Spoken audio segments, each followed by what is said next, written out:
Be ready, 10 seconds to go.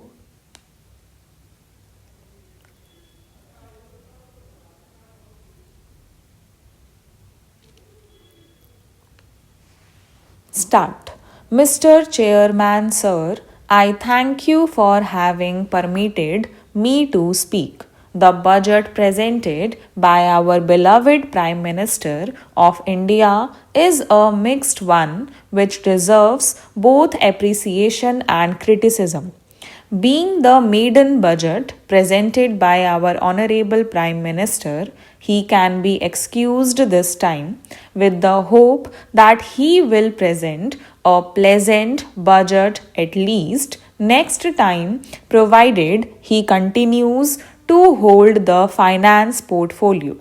It is worthwhile to take into account the comments made by various people belonging to various sections.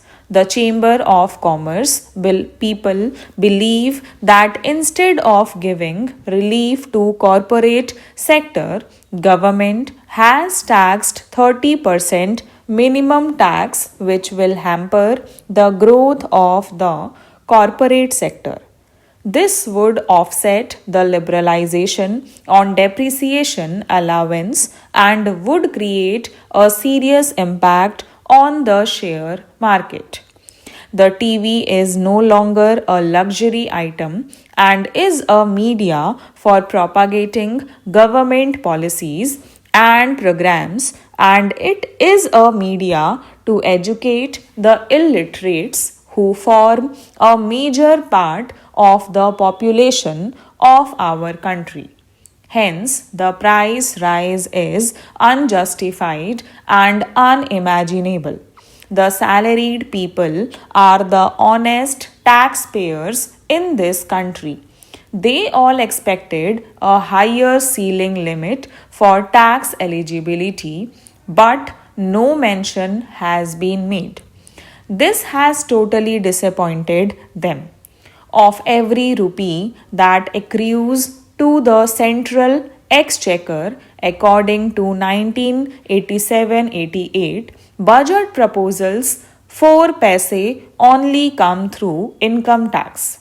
In this budget, it is worth to praise that housing and education have been given a boost. This will create a motivation among middle class and upper middle class to have their own shelter. It is a legitimate duty of the government to provide such shelter. In that case, our Prime Minister has made a sincere effort in this budget. I welcome this wholeheartedly. In the name of preservation of forest wealth, 35% duty will be levied on plywoods made from prime timber and wood products. It is not logical, as on one side you want to encourage housing, and on the other side, wood and its products would become costlier by this levy. This will cause a further hike in the cost of building construction. I feel this is penny wise, pound foolish. But our Honorable Prime Minister has made a humble plea that he invites suggestions from members and others conservationists. He should therefore revise his opinion on taxing wood products. More allocation to education is a welcoming measure which can turn our illiterate masses into literates and increase our literacy rate so that the people can judge things well and they cast their votes properly without being carried away by the sympathy waves. Excise duty on aerated soft drinks and soda being 20 paise and 15 paise per bottle is unwarranted.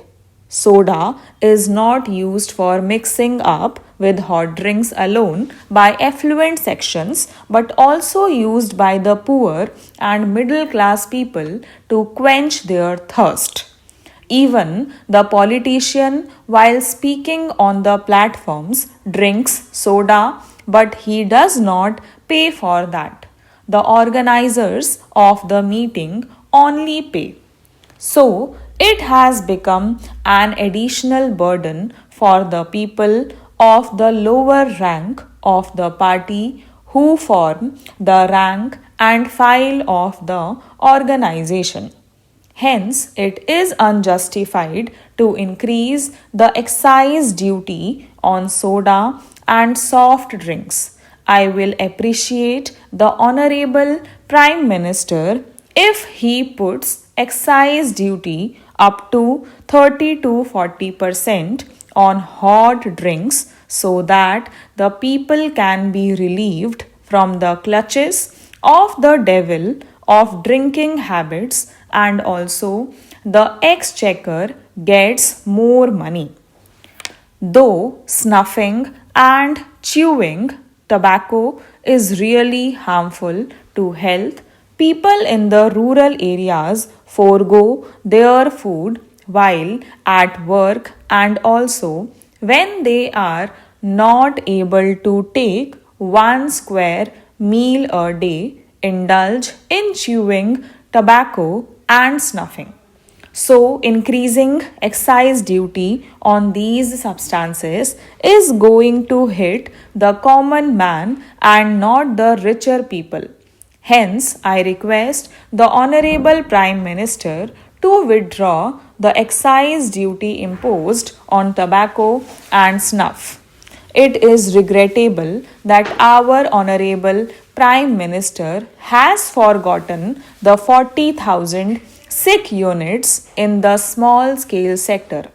Neither he has made an honest attempt to nurse them back to health from sickness, nor has he made any provision in the budget presented. Hence, I request the Honorable Prime Minister to take into account the problems faced by the sick units in the small scale industries. It is unfortunate that the Honorable Prime Minister has not encouraged the banking industry, which has a major role in the national development, like tax incentives to facilitate mobilization of the savings, while creation of a national housing development finance bank is appreciable. Nationalized banks should be made to involve in these activities with a due caution, not to allow favoritism or ruling political parties' interference. There are certain features present in the budget to be praised and applauded.